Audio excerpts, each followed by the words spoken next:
Tell us about the duty of a chaplain. Being a chaplain is a blessing. We get to minister healings to those who are hurting, those who have gone through traumatizing experiences. So we get to counsel them, get to show them love in action, give the little we have to share. It's about giving.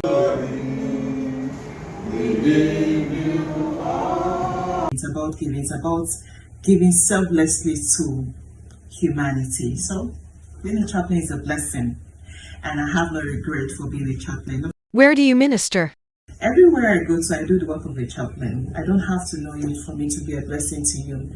So being a chaplain is one of the things that gives me joy because it doesn't restrict me from operating. Which of the chaplain ministries do you belong to?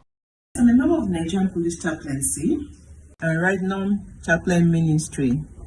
What was your reason for joining the Nigeria Police Chaplaincy? I did that just to save lives, yes, because I just want to be able to save lives in my own way whenever I find the opportunity. Because sometimes you go to a place and sometimes you see a situation where you have to intervene, and because in Nigeria, if you're powerless, you're powerless. So you're in an office sometimes to be able to operate well. People respect people in authorities. For example, let's say I'm going and somebody wants to do jungle justice. I could actually intervene. Not like I'll just jump like a superwoman. No. I'll just have to use wisdom in that and get to intervene. Of course, I've done that. I've had to save people. Yes, that we're about to be responsible peacemakers. That we are peacemakers. As the Bible says, blessed are the peacemakers, for they shall be called the children of God. From that, I study peace studies and conflict resolution. So it gives me more, I get more knowledge to intervene in conflict situations and at different levels. Tell us about your public speaking activities.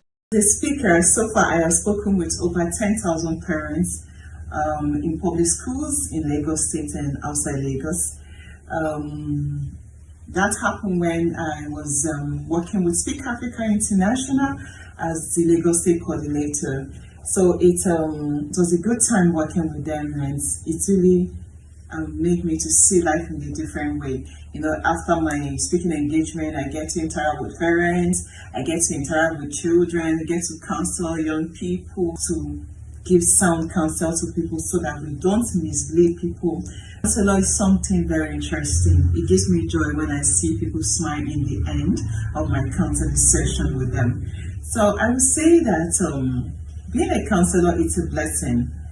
It's a blessing. It's just a way of getting people to talk. You get to advise them rightly, not wrongly, because some people counsel people wrongly. So you have to be very careful when you are giving people counsel, especially young people who are sensitive, and have different experience.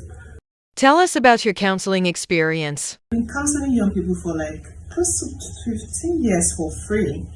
Yeah, I don't get to charge people for that. But when it comes to the relationship matter, I get to charge people for my session because that matter is very complicated and people need to take it serious, because when they get it free, they won't take your advice serious. So when they get to pay for your session, you just have to value your counsel. So the difference is always clear. And of course, working as a counselor, teen and youth counselor, has helped me understand young people better. And of course, a few years back, I got an award for that, and one of excellent teens and youth counselor, and that's really made me to continue doing the job.